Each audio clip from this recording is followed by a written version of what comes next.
Durante generaciones se nos ha relegado a una imagen falsa, una postal inerte de sombreros y siestas, mientras a otros, como los rusos, se les elevaba como maestros de la estrategia y la disciplina. Pero hoy, la historia cambia. Lo que estás a punto de escuchar es una colisión de mundos que va a desmantelar esa vieja mentira. Esta es la crónica asombrosa de un general siberiano curtido en el hielo, que aterrizó en México creyendo que venía a poner orden. Sin embargo, terminó arrodillado, no ante un enemigo militar, sino ante el fuego inquebrantable de un carnicero de Jalisco. Si tu corazón late con fuerza al escuchar Viva México, entonces suscríbete y activa la campanita, porque esta narrativa hará estallar tu orgullo. El mundo occidental se obsesionaba con narrativas prefabricadas, creyendo que la disciplina y la estrategia solo podían nacer en los gélidos páramos de Europa del Este o en los corredores de poder de Estados Unidos. Una lección diferente estaba a punto de impartirse, una lección que no figuraba en ningún manual militar ni en ninguna teoría económica global. Una lección que nos recordaría que hay fuerzas más poderosas que la logística de un ejército o la frialdad de los números. Fuerzas que nacen del alma de un pueblo. Imaginen esto, Vladimir Orlov. El nombre por sí solo evoca imágenes de invierno eterno, de estepas infinitas y de una mentalidad forjada en la supervivencia extrema. El general Orlov no era un improvisado, era un estratega de Siberia, un hombre cuyo currículum militar parecía escrito con escarcha y sangre. Sus ojos azules, a menudo descritos como témpanos de hielo, habían visto conflictos en Chechenia y Georgia. Había orquestado movimientos de tropas en el Ártico, diseñado planes de contrainteligencia tan complejos como los laberintos de un monasterio antiguo. Para Orlov, el mundo era un tablero de ajedrez, donde cada pieza tenía una función predefinida y cualquier desviación de la lógica táctica era un síntoma de debilidad, de caos, y en su mente, México. México era el caos en su forma más pura. Él había aterrizado en Guadalajara, la perla de Occidente, con su escolta de élite.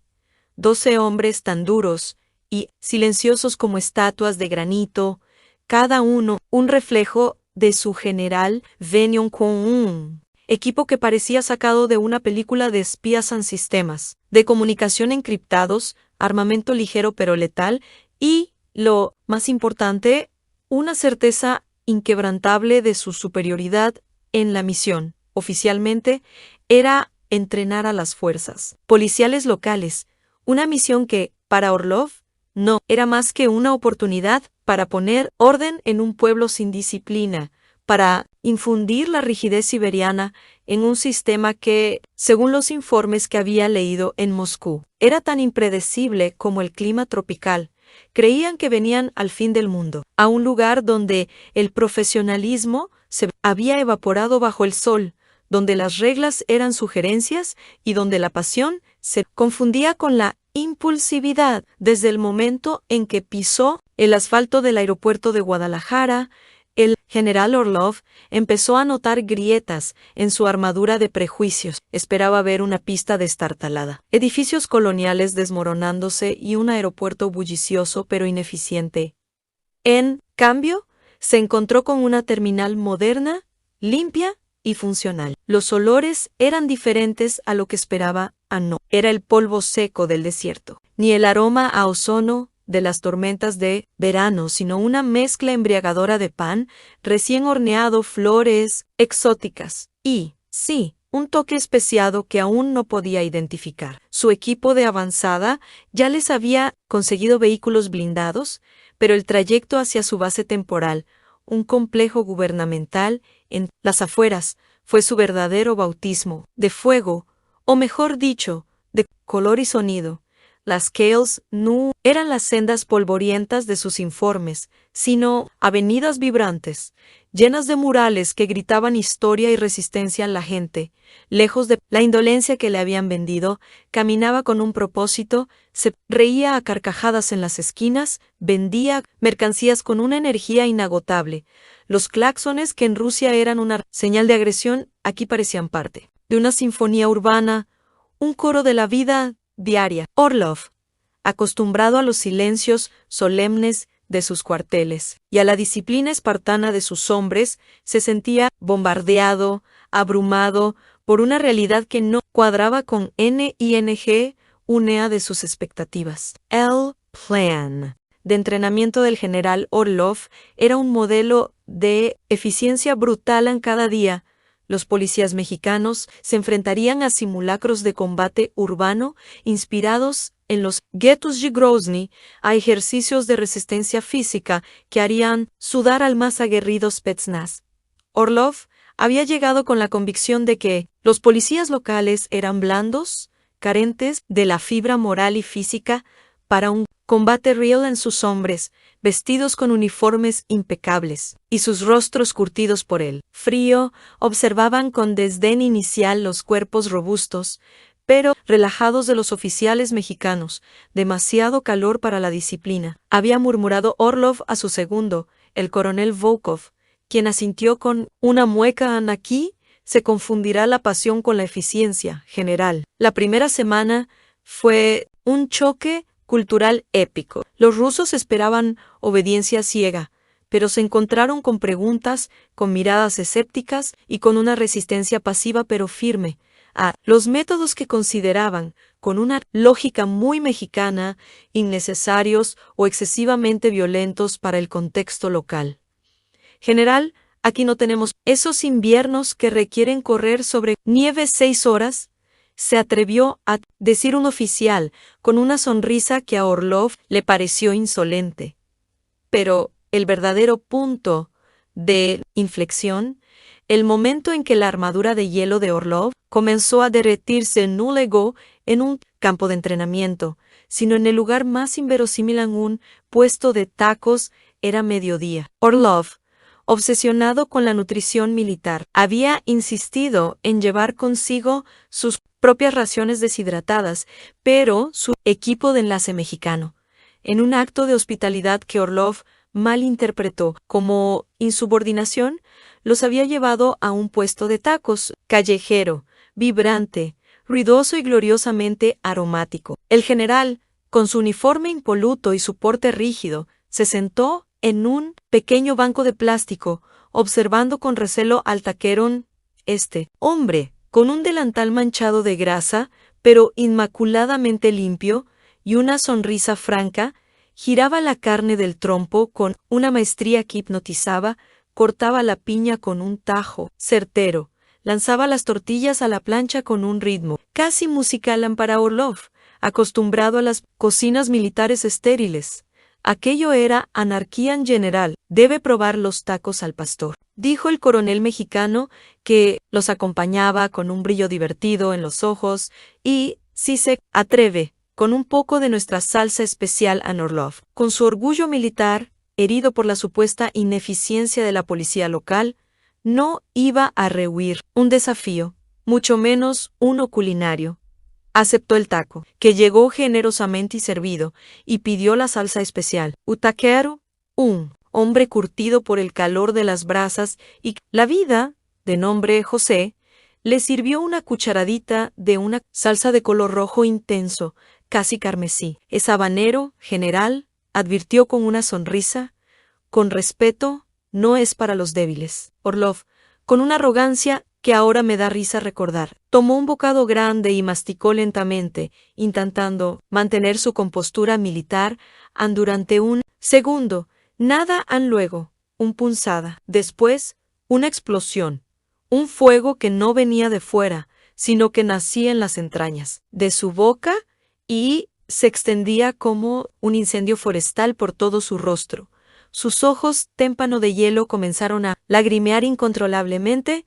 Un sudor frío perló su frente, y sintió como las sienes le palpitaban como tambores de guerra. Intentó beber agua, pero solo consiguió expandir el infierno. El coronel mexicano y los policías locales discretamente se mordían los labios para no reír a carcajadas, pero el taquero José, con una empatía genuina, se acercó y le ofreció un trozo de aguacate y un poco de limón. «Es la medicina, mi general», le dijo con voz suave. «En el fuego se apaga con grasa y acidez». Orlov, humillado, pero sorprendido por la amabilidad inesperada, aceptó. En el aguacate y el limón hicieron su magia, aliviando lentamente la quemazón. Miró al taquero, no con enojo, sino con una confusión sincera en este hombre. Con sus manos expertas en la preparación de alimentos, había logrado lo que ningún enemigo había podido: hacerlo llorar, hacerlo sentir vulnerable. Y lo había hecho sin un arma, sin una amenaza, solo con el poder de un chile habanero, una sonrisa genuina. Fue la primera grieta seria en su muro de acero. Jackie Ellick, un taquero de Guadalajara, demostró que la verdadera fuerza a veces se mide por la capacidad de soportar el fuego, tanto el de la más profunda, la que realmente desarmó al estratega de Siberia, llegó de la mano de la persona más inesperada a un abuelo.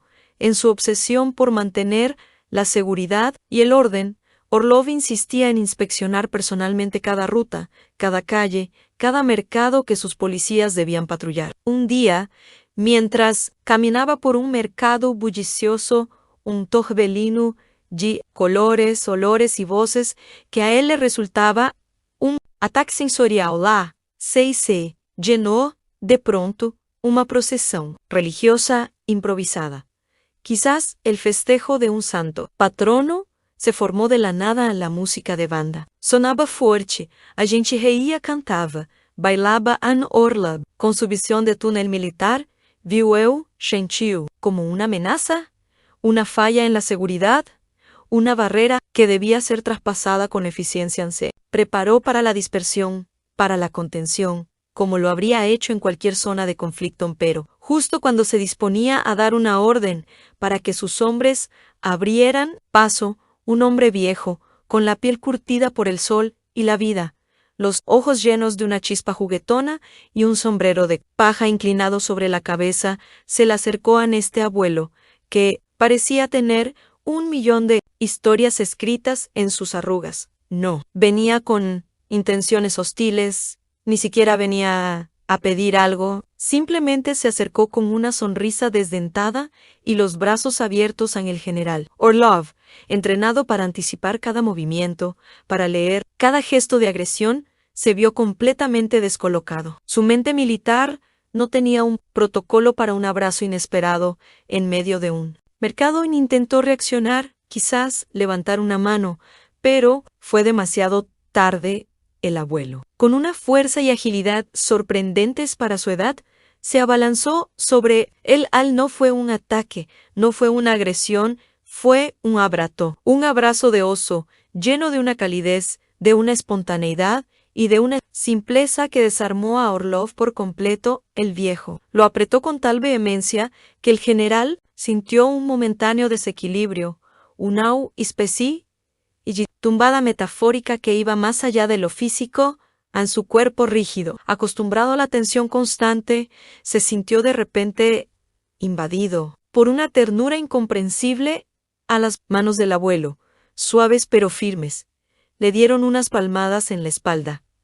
El aroma a tabaco y a campo, mezclado con el olor a mole y tortillas, lo envolvió. El general, el estratega de Siberia, el hombre que había desafiado balas y tormentas de nieve sin un solo pestañeo, se quedó inmóvil, paralizado por la inmensidad de aquel gesto.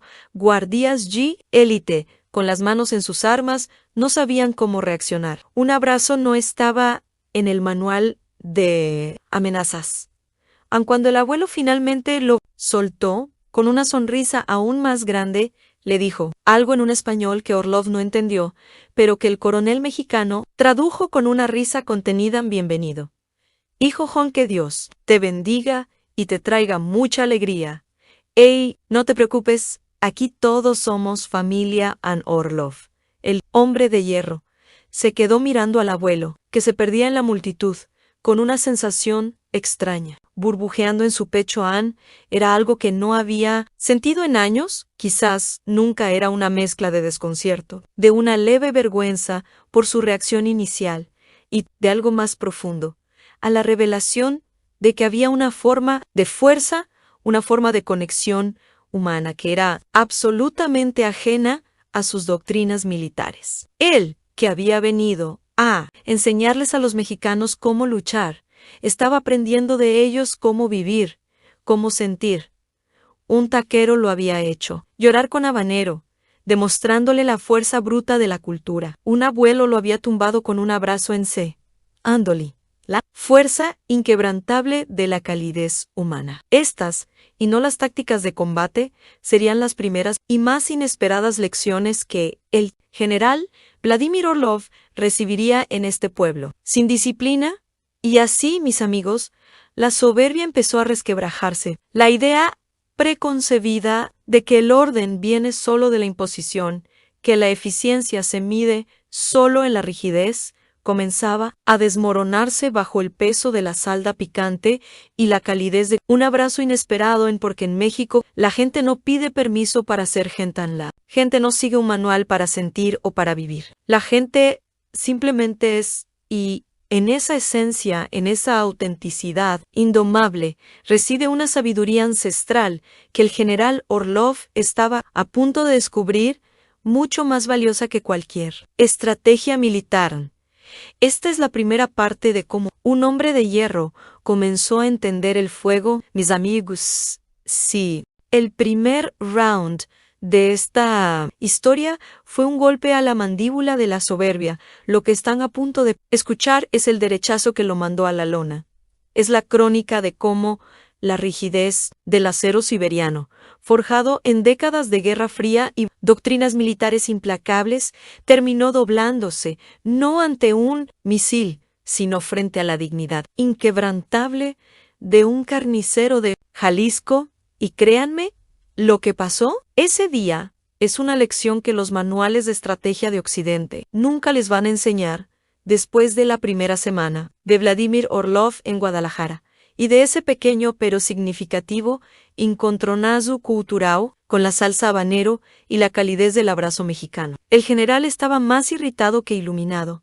Veía los aeropuertos modernos, los edificios altísimos, la eficiencia sí, pero su mente militarista seguía buscando el caos, la anarquía que le habían vendido, y cuando no la encontraba sentía que su misión carecía de sentido. No concebía un orden que no fuera impuesto por el miedo o la disciplina. Marcial para él, la libertad. De los mexicanos de reír ruidoso en un restaurante, de negociar el precio de un mango en un mercado o de adornar sus fachadas con colores que desafiaban la sobriedad, no era vitalidad, era desorden.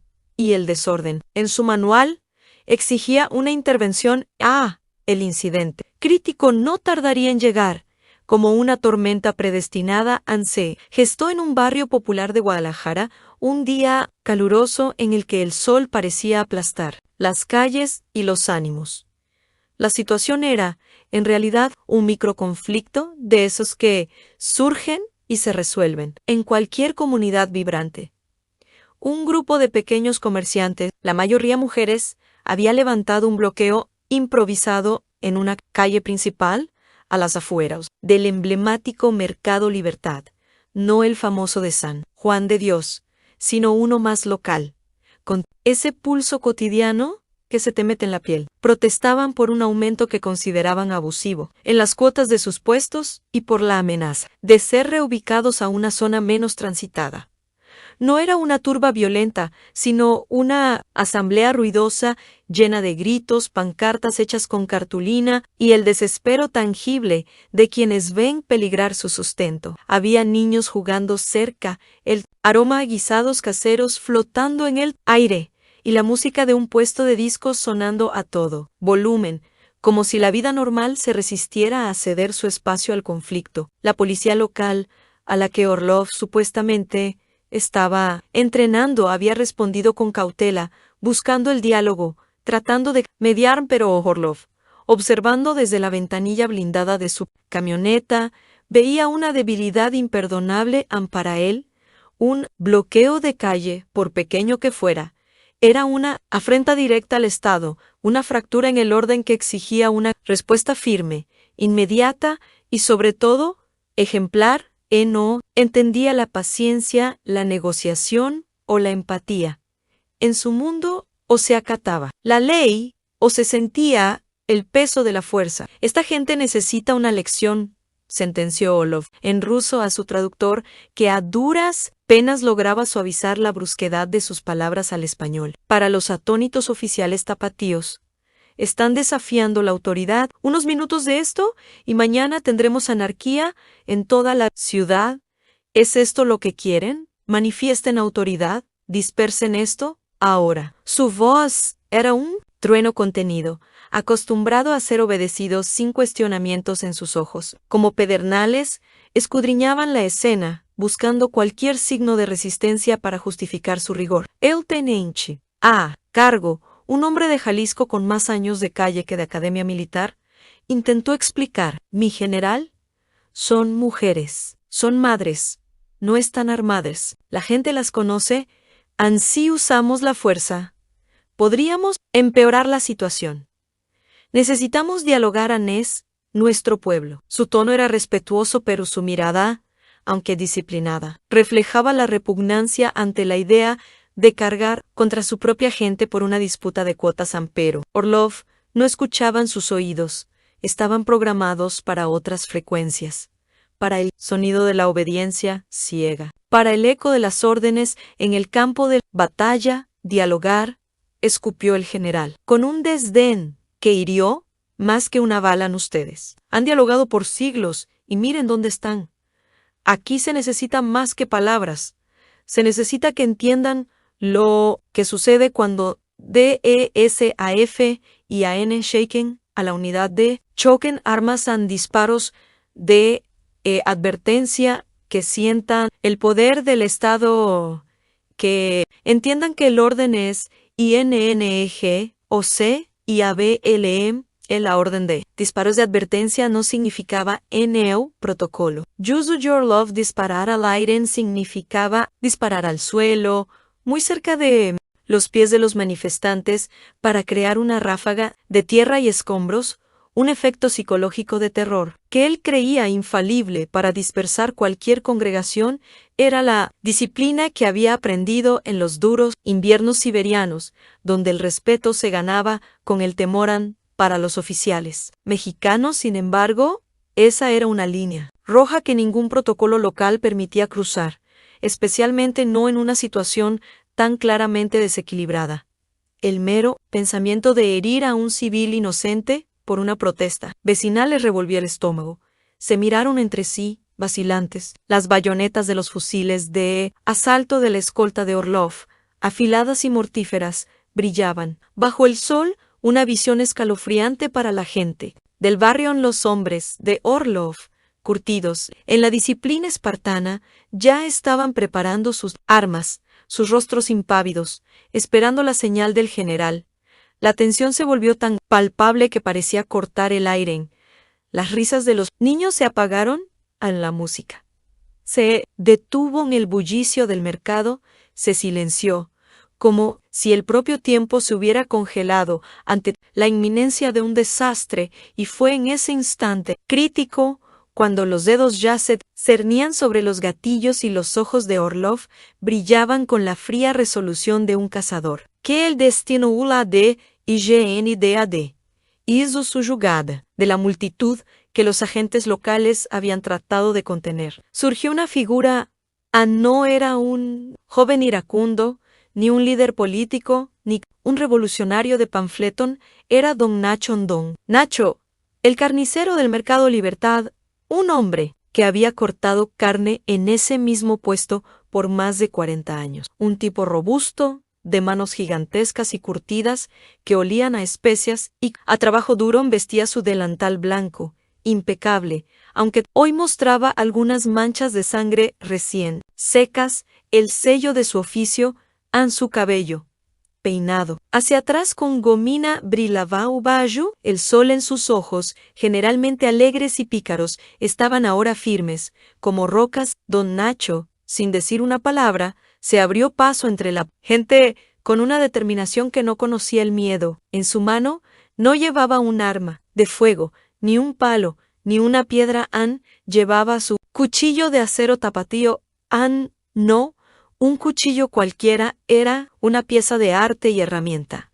Largo, brillante, con una hoja pulida a mano que reflejaba el sol en destellos cegadores, y un mango de madera noble, erosionado por el uso, que encajaba perfectamente en su mano, como una extensión de su propio brazo. Ese cuchillo no era un arma de guerra, era una herramienta de vida, de sustento, forjada con el propósito de alimentar a una comunidad. Era, en esencia, la antítesis de la bayoneta. Militar representaba la artesanía local, la tradición, el espíritu de un pueblo que se construía. Asimismo, día a día, Don Nacho no se detuvo ante la línea policial. Caminó directamente hacia el centro del conflicto, hacia donde Orlov y sus hombres estaban preparando sus armas. Se plantó frente a la vanguardia rusa, a pocos metros de Orlov, con una calma que era más aterradora que cualquier grito. Levantó el cuchillo, no en una pose amenazante de ataque, sino como quien levanta una bandera, un estandarte de principios. La punta del acero tapatío no apuntaba a los soldados, apuntaba al cielo como si invocara una verdad superior en el general Orlov, que había visto miles de enfrentamientos, que había comandado unidades en los Balcanes y en las frías estepas. Se quedó de piedra nunca. En toda su vida militar se había topado con una resistencia tan inusual, tan desarmada y, al mismo tiempo, tan desafiante. El brillo del cuchillo, la postura del hombre, la tensión silenciosa de la multitud detrás de él. Era algo que no encajaba en ninguno de sus manuales de estrategia. «Baje esa arma, anciano», bramó uno de los guardias rusos, con un español entrecortado y un arma apuntándole directamente, pero don Nacho ni siquiera parpadeó. Sus ojos no se desviaron, ni un ápice de los del